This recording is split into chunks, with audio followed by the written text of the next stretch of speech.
Could it be haste is making me? What's time at a thing that kill or keep a fire or lose or living? I gotta go faster, keep up the pace, just to stay in the human race. I could go supersonic, the problem's chronic.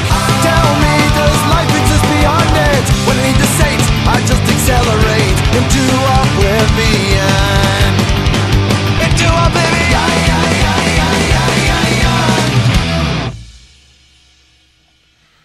Buenos nachos, amigos. Welcome to another episode of Record Breakers. I am Petey Rave. Here with me, none other than my quorum of yahoos, we got Brett. Hey, Drew. We got Drew. Hey, Brett. And we got Patrick. Hey, Petey. We are gathered once again to talk about music, as we always do. This time, the provider of the music is none other than Patrick. Patrick, what have you got for us today? I have got something just a little bit different. It is in English, where there are words. Yes. And it is dance music. It is a DJ duo from New York City is where they work together. They're not from there originally. Called Duck Sauce. They're kind of somewhere between disco and house music. House music, which is sort of like the core of popular EDM right now, other than that weird trap music thing that everybody's doing right at this second. But electro house and dubstep were kind of big for the last 3 or 4 years. All came from disco, basically 4 on the floor kicks and, catchy melodies and sometimes vocals. And Duck Sauce sort of, I think, in some ways goes back to house's disco roots and doesn't use any wub sounds, which is kind of a nice change of pace for Duck for the Sauce. genre. And I have to ask, let's go around the horn. Brett, what expectations did you have? Did you have any expectations coming into this album? I had no clue what Duck Sauce Quack was. I didn't even I knew that it was going to be. It was one of 2 things that Pat was picking between, and I couldn't remember which one he picked. And I was like, okay, which one's this? And it ended up being the dance stuff. Yeah. Drew, what expectations did you have coming into this album? I had a little bit more expectations than Brett did, I guess. Pat had told me about Duck Sauce beforehand. In a Google Hangout, we were talking about something, and he said he had found them and thought that I might enjoy them. And he sent me some pictures of the setup. And the setup and the look and the sort of venues that he was playing at sort of gave me a very Dead feel, from the. So my thought was, oh, this is going to be that sort of style of techno. That was what I jumped into this thinking. That laugh can probably tell you where I ended up. Dead Mouse, this is not. Yeah. Patrick, what would be the themes and elements that make up this album? So Duck Sauce, unlike sort of the last 3 or 4 years of EDM, and I think EDM is probably not the appropriate nomenclature for them. It's not dubsteppy. It's not electro housey. They did not use native instruments massive. There's no wub bass. It is just fun dance music. It's intended to be played in clubs. It's intended to dance. And I think the thing that caught me is the album is fun. I was even over the weekend playing it in my car for a couple of my friends who are into a lot of this sort of stuff, and they had not heard it yet. And they're like, this is fun. That is the way to describe it. It's very, very heavy on the disco samples. I think, they definitely, these are some guys who probably grew up listening to Daft Punk, just, in that sense, pulling heavily from the disco. And beyond that, I think they're very carefree. They're very this is something we're doing for fun, and they don't care if you take them seriously. They're just going to keep making their stuff. And this is their first album. They've been releasing singles for 5 or 6 years and just finally bothered to string together a bunch of songs and call it an album. I'll go with Drew. Drew, what would be the themes and elements that stood out to you? Well, they do carry the joke on throughout the entire record, which I appreciate. And it's very obvious that they're looking for fun. The if we're going in a second, we'll get into the opening thing of the opening theme that we always have of the opening track. But what really struck me was that sort of feel got through. The club, the sample, the weird semi like lyric sort of in places that's like describing things that are happening that are part of this like overarching sort of the quack crack thing that they do at the beginning. Yeah. It all is really, really fun. The problem here, like Swagger said, it's very much club music, and I enjoy me some techno from time to time. And when I look at techno, I look more techno. Whatever. It's what I call it. It's I usually like music with instruments. I don't get into the nomenclature of what EDM versus techno is. I don't care enough. So with that in mind, when I usually get into that sort of music, it's more of the complex, and this is very much stuff that I would, if I was at a dance club and this came on, I would be grooving. Sitting alone, like listening to music, for the sake of listening to music, not something that I would get into, but very something that's easy to dance to and fun in that regard, I guess. Mm-hmm. Brett, I'm curious. What would be the themes and elements that stood out for you? Oh, they had like one track playing, and then another track would come in at really, really, really EQ'd low, and then they'd raise it up and up and up and up, and then they'd raise the drum beat to like a really fast paced, and then they'd play the hook, and they did that. They talked about taking people horseback riding on the hot white sands of sunny Portugal, motherfucker. I was talking about ducks, which ducks. Well, you can't go wrong with ducks. My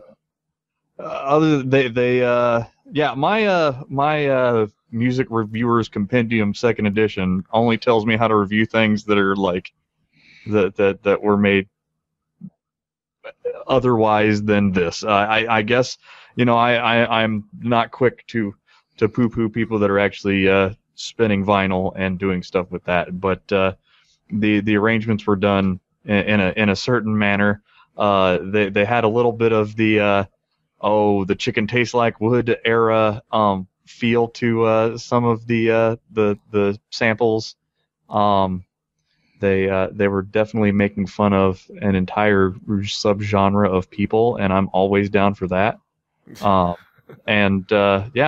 mean, it was a product. Yeah.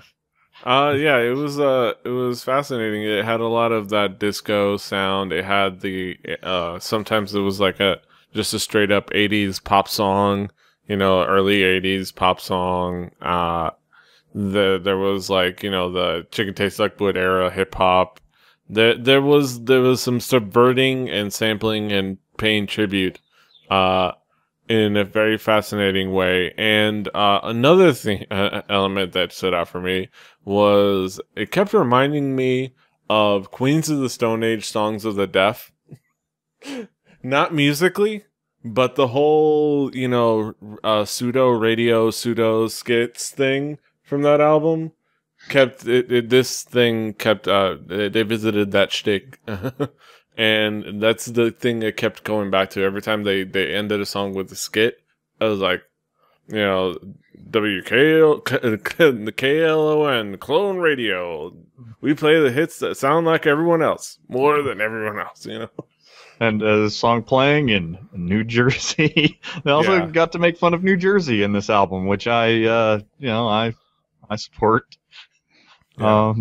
But yeah, that was a fascinating element. Patrick, what would be the key tracks to zero in on? So unlike our usual start out with the first song, I feel like the back half of this record is better than the front. Like basically from Anyway on. Junk in the Trunk? It's got junk in the trunk, yeah. Yeah, some of the best stuff comes towards the end. So Anyway, which is kind of a tribute to New York City where they, live and work. Not where they're originally from, but sort of where this group formed. My personal favorite, partially for the video and partially just because I love the song, Energy, NRG. It is batshit insane. It is pure saccharine dance music. Like it is sugar and MDMA rolled up and shoved in your face. And I like it for that, just because it is such a crazy song. If there's a song on here that people who listen to the radio, which aren't me, have ever heard, it's probably Barbra Streisand, because that on dance radio got played for a while a couple of years ago. And it's just a fun song. It's stupidly catchy, and I feel like if you made that same song but put Fatboy Slim's name on it, it would have been a huge hit. Yeah, some fascinating tracks. Drew, what would be some tracks that stood out for you? Namely the tracks on this record, oddly enough.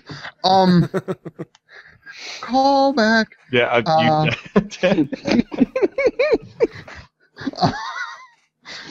That was on purpose, guys.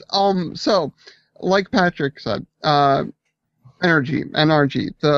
That song to me was really, really cool. It had a really cool poppy hook. It reminded me, oddly enough, for any of frequenters of YTMD, such as myself, Eric Prydz, Call on Me. It reminded me a lot of that in a lot of places. Petey knows what I'm talking about. Petey's got that shit. So, like, it reminded me a lot of that in a very, very good way. Another one that was cool to me was Goody Two Shoes. Goody Two Shoes very much reminded me of... For some reason, when I heard it, the first thing that came to my mind was playing Jet Set Radio.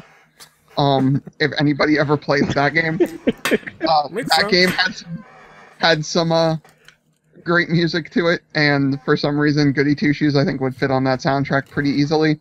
And not that the song itself was anything special to me, but I would like to just bring up the weird ending of Charlie Chaz.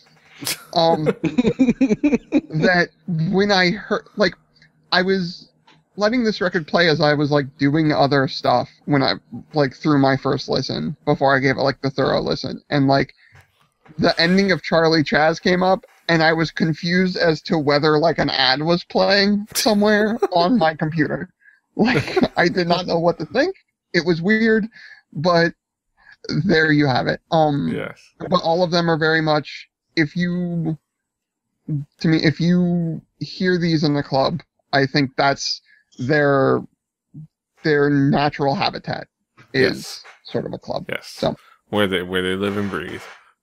Brett, did any tracks stick out to you? Well, the most memorable track on this album is probably most popular because it was featured in the Smurfs Dance Party game for the Nintendo Wii console. Barbra Streisand. Yes, go spend $5 at Walmart and get Smurfs Dance Party from 2011. But no, like, yeah, Energy is a song. I was more having fun with the interstitials than I was with, because it's dance music. I mean, it follows a formula. It's not the formula du jour, but like I guess I'm glad that people have stretched their muscle beyond. Maybe we have come past the oscillating. You would say that these guys, it was a formula. These guys decided that they were done with New Coke and they wanted Coke Classic. No, they wanted Coke 2. Yes. Yes. They wanted Crystal Pepsi. Screw everything. But yes. but it's dance music. it is made to do a thing, and they do it, but they also get enough time to show their peers how the farce that is their genre of music. Yes. Yes. Yeah. They're basically all those like fun songs. I had the similar reaction of no. I mean, a couple of tracks stood out, but it all kind of just felt like this one journey, this one kind of continuous journey throughout the record. For better or for worse, and it was fun. It was fun to listen to, but it exists for a specific situation, and time, just like many types of music, but it's not one that I find myself often in. But some fun. It definitely has some fun tracks. I would say let's go back around the horn. Drew, what would be kind of your conclusions about the album as a whole?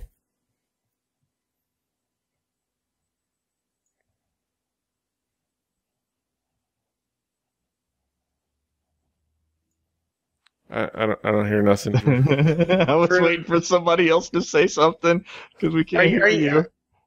Can't hear you. Oops. Edit this out, Tony. Well, we're not listening to your review this week. Oddly enough, you shouldn't have listened to my review last week either. But no, this album, to me, and hopefully future ones, because as Pat said, the second one has not debuted yet. Stuff like this takes a lighthearted look and is very fun, very catchy, and very danceable. Dancing music is not usually what I listen to while sitting around doing nothing, but for what it is, it does it very, very well. Like I said for the last record, they had a goal, they went for the goal, and I think they achieved it. We scored. Yes, indeed. Goal! We in the theme of the World Cup, goal. But so like, I guess that it's weird because I would want to see these guys live.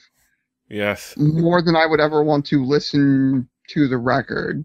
You want to even be though in the environment. It was well made. Yeah, exactly. I want to see the giant mouth move, I guess.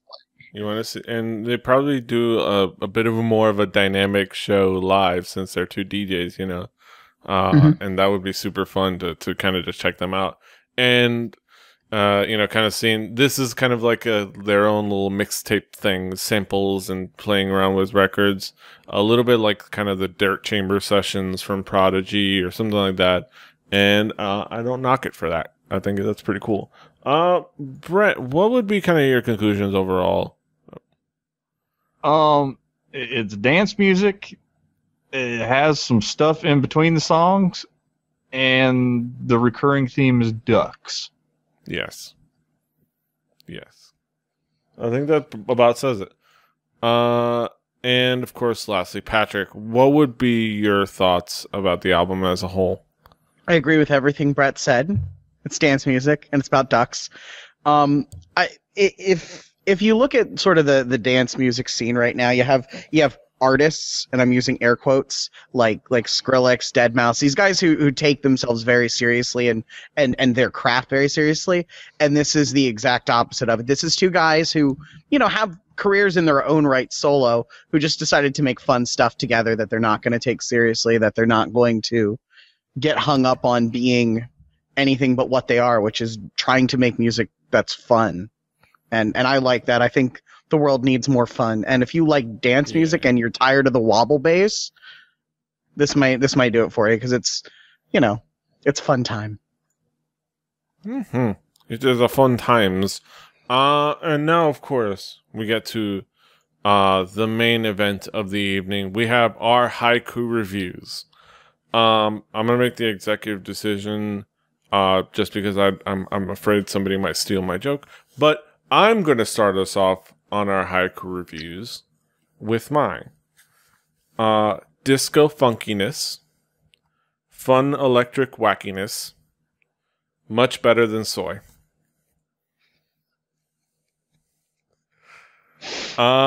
Brett, what is your haiku? It's hard to review. I now want to hear Weird Al's I Want a New Duck. Drew, what is your haiku? I went in thinking lots of dead mouse would abound. I was very wrong. And, of course, now, Patrick, what is your haiku? Groovy disco house. Batshit nuts, but I ain't care. Dancing on the walls. Nice, nice. Of course, that was our thoughts on the duck sauce Quack. If you want to listen along, go check out our playlist. It should be up there if we're doing our diligence, which I know I haven't really been doing my diligence. But I'm going to try to keep them updated. We'll have the album up there on those playlists, be they Beats Music, Spotify, whatever else you want us on. We'll have the next album. The next album will be provided by none other than Brett. Brett, what do you have for us? Russia's Oh, shit. 24/12. Go listen to it. Mm-hmm. That's 2112. If you need to. By the Rush. Rush. Oh, is that Yeah, it? yeah. Okay. Yes, it's that album. The numbers. The numbers. The numbers. 2001 It's not 1 through 12. Yes. 21 through 12. And the meek shall inherit the earth. Yes. And that will be the very interesting discussion that we will have next week. That's the big one, the biggin. And we look forward to that. But that's that, and this is this. You can find us all over the internet. Patrick is at The Swagger. Brett is at HibbityBaybird, HIBBI2YBIBBARD. Drew is at X4X. I'm at PD Rave. The show is at 4 Record Breakers. That's the number 4 Record Breakers. RecordBreakersPodcast.com, iTunes, Stitcher. Look us all over Rally.net. Timing wise, I think we're coming up on Nerdtacular pretty soon. You can find me in Nerdtacular. If you're gonna be in Nerdtacular, come find me and give me a big hug. Okay. I will be there with bells on, and I'll be hanging out, doing ridiculousness, getting turned up in Utah, as turned up as you can get in Utah. So that's gonna be a fascinating trip. So come see me at Nerdtacular, whoever else is joining me. But that's it. Until next time, hasta los huevos.